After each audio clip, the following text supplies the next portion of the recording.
Hello मुलांनो, मी आहे साची तुमची स्टडी बडी आणि स्वागत आहे तुमचं माझ्या चॅनल साची स्टडी स्टुडिओमध्ये. मुलांनो, आजचा विषय आहे मराठी. आज येथे आपण पाहणार आहोत इयत्ता 5वीचा पाठ सर आयझॅक न्यूटन. लेखिका आहेत अपर्णा निरगुडे. तर चला सुरू करूया. आधी पाहूया शब्दार्थ म्हणजेच वर्ड मिनिंग. पहिला शब्द एकलकोंडा म्हणजे एकटाच स्वतःशी रमणारा. इंग्लिशमध्ये one who enjoys himself alone. दुसरा शब्द आहे बुजरा म्हणजे लाजणारा, मीन्स शाय. तिसरा शब्द आहे मितभाषी म्हणजे अबोल किंवा मोजके बोलणारा, means one who speaks few words. एकाग्रपणे म्हणजे एक चित्ताने, मीन्स कॉन्सन्ट्रेटेड और सिंगल माइंडेडली. नंतर आहे संशोधन म्हणजे शोध लावणे, मीन्स रिसर्च और टू मेक डिस्कवरीज. बहुमान म्हणजे गौरव, मीन्स ऑनर और प्राइड. आता करूया थोडासा अभ्यास.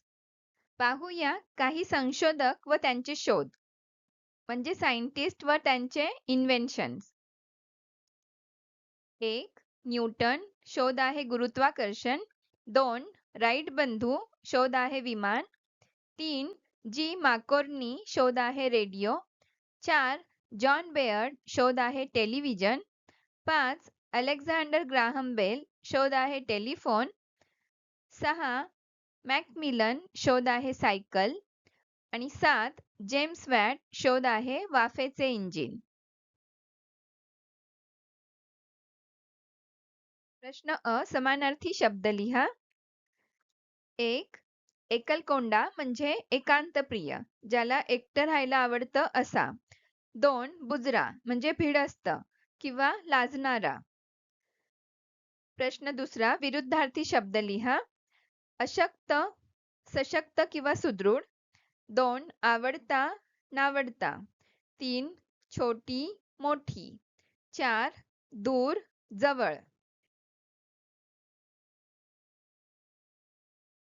पुढचा प्रश्न आहे पुढील विशेषणे म्हणजेच ॲडजेक्टिव्हज वापरून वाक्य तयार करा.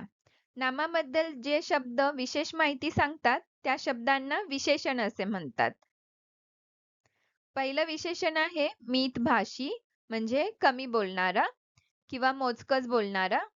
तर वाक्य बनेल अमित हा मितभाषी मुलगा आहे. मुलांनो, इथे तुम्ही प्रयत्न करा स्वतःची वाक्य तयार करायचा. दुसरं विशेषण आहे हुशार. सिया सगळ्याच कामात हुशार आहे. तिसरं विशेषण आहे गोड. मला गोड पदार्थ खूप आवडतात. पुढचा प्रश्न आहे पुढील प्रश्नांची उत्तरे लिहा. 1. 400 वर्षांपूर्वी जगाची विज्ञानाची दृष्टी कोणी बदलली? तर मुलांनो, सांगा बरं ह्या प्रश्नाचं उत्तर काय आहे? उत्तर आहे 400 वर्षांपूर्वी जगाची विज्ञानाची दृष्टी सर आयझॅक न्यूटन यांनी बदलली. दुसरा प्रश्न, न्यूटन लहानपणी कोणत्या गोष्टीत रमत असे? मुलांनो, तुम्ही जर पाठ वाचला असेल तर तुम्हाला या प्रश्नाचं उत्तर नक्कीच माहीत आहे. तर सांगा बरं काय आहे? उत्तर आहे लहानपणी न्यूटन लहान मोठी यंत्रे उघडून ती परत जोडणे, ती कशी चालतात त्याचे निरीक्षण करणे व त्याच्या नोंदी ठेवणे अशा गोष्टीत रमत असे. पुढचा प्रश्न, सफरचंद खाली पडताना पाहून न्यूटनने कोणत्या शक्तीचा शोध लावला? सांगा बरं मुलांनो, काय आहे ह्याचं उत्तर? उत्तर आहे सफरचंद खाली पडताना पाहून न्यूटनने गुरुत्वाकर्षण शक्तीचा शोध लावला. पुढचा प्रश्न, न्यूटनचे स्वभाव गुण सांगा. तर मुलांनो, सांगा बरं न्यूटन कसा होता? उत्तर आहे न्यूटनचे स्वभाव गुण मितभाषी, एकलकोंडा व भिडस्त.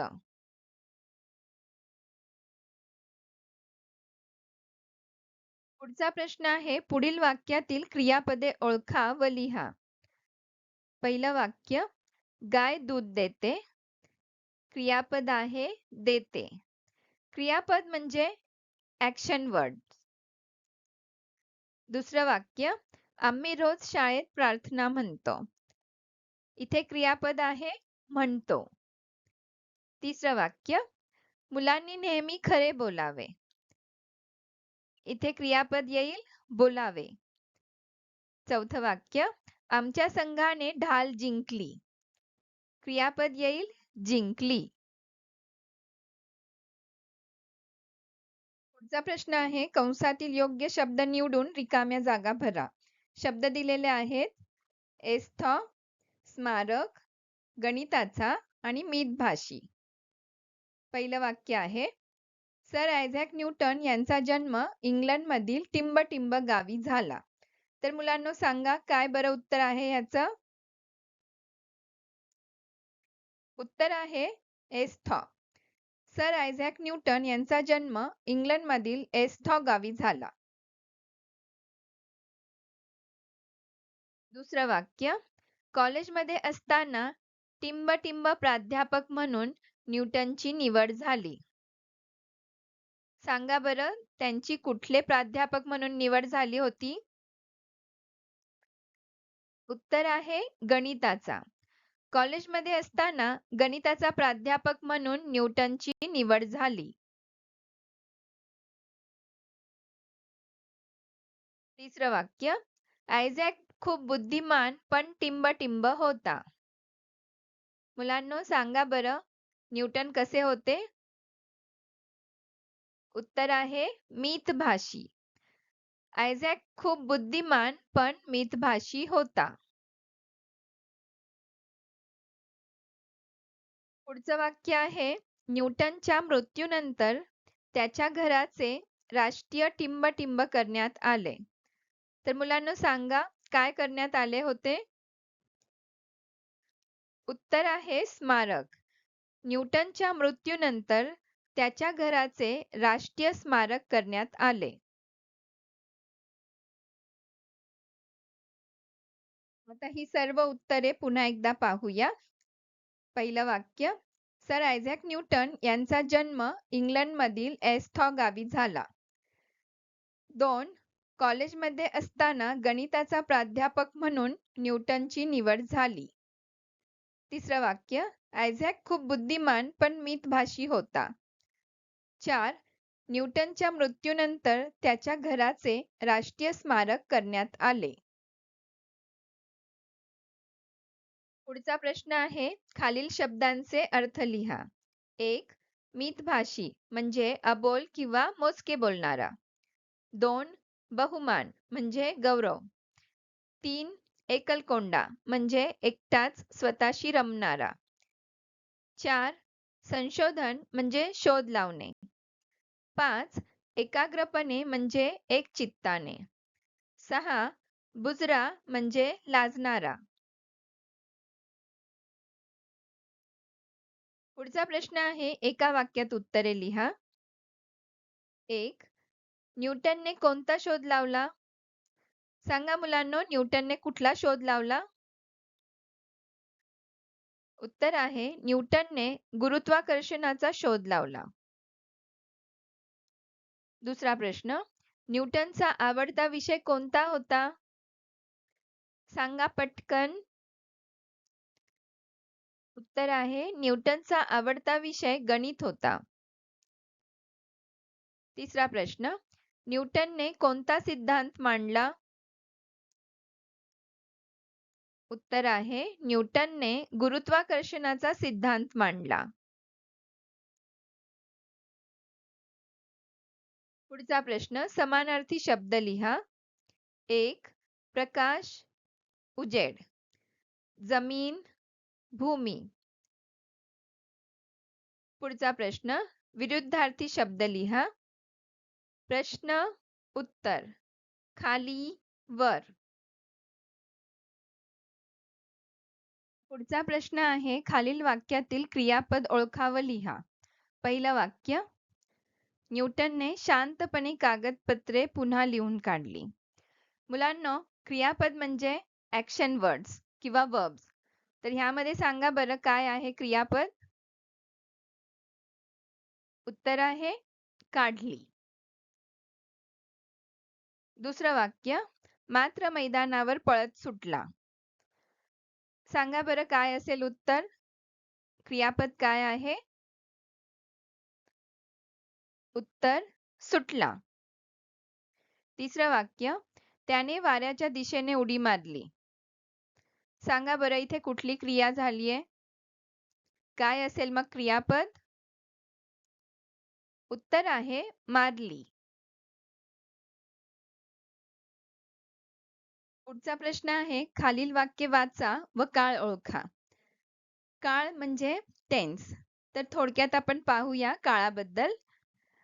वाक्यात दिलेल्या क्रियापदावरून जसा क्रियेचा बोध होतो, तसेच ती क्रिया कोणत्या वेळी घडत आहे याचाही बोध होतो. त्याला काळ असे म्हणतात.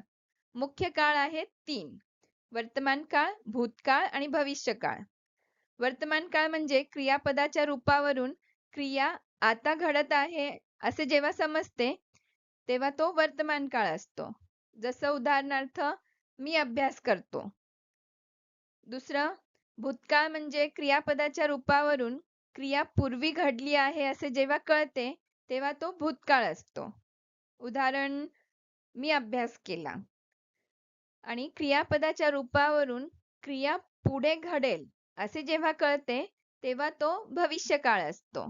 उदाहरणार्थ, मी अभ्यास करीन. कळलं? तर चला पाहूया इथे कुठले काळ आलेले आहेत. पहिलं वाक्य आहे, रीमा अभ्यास करते. तर सांगा मुलांनो, इथे करते क्रिया आहे, म्हणजे कुठला काळ असेल? उत्तर आहे वर्तमान काळ, कारण ती क्रिया घडत आहे सध्या. दुसरं वाक्य, आईने बाजारातून भाजी आणली. इथे क्रिया पूर्ण झाली आहे, म्हणजे कुठला काळ येईल? भूतकाळ.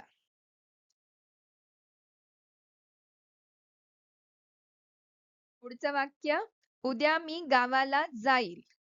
इथे क्रिया घडणार आहे, म्हणजे भविष्यकाळ. चौथं वाक्य, बाळ रडत होते. म्हणजे ही घटना भूतकाळात झालीये, तर उत्तर येईल भूतकाळ. पुढचं वाक्य आहे, आईने आम्हाला गोष्ट सांगितली. म्हणजे गोष्ट सांगून झालीये, ही घटना घडलीये, म्हणजे उत्तर असेल भूतकाळ. पुढचं वाक्य, मी उद्या सहलीला जाणार आहे. इथे क्रिया घडणार आहे, म्हणजेच भविष्यकाळ. तर मुलांनो, आता आपण ही सर्व उत्तरे पुन्हा एकदा पाहूया. पहिलं वाक्य, रीमा अभ्यास करते. हा झाला वर्तमान काळ. दुसरं वाक्य, आईने बाजारातून भाजी आणली. हा झाला भूतकाळ. तिसरं वाक्य, उद्या मी गावाला जाईल, म्हणजे भविष्यकाळ. चौथं वाक्य, बाळ रडत होते, म्हणजे भूतकाळ. पाचवं वाक्य, आईने आम्हाला गोष्ट सांगितली. हा झाला भूतकाळ. आणि सहावं वाक्य, मी उद्या सहलीला जाणार आहे, म्हणजे झाला भविष्यकाळ. कळतंय? तर मुलांनो, अशा प्रकारे आपण संपवलेला आहे पाठ सर आयझॅक न्यूटन. पुन्हा भेटूया नेक्स्ट व्हिडिओमध्ये. तोपर्यंत thank you for watching. Keep watching and keep studying. Please like, share and subscribe. Bye bye.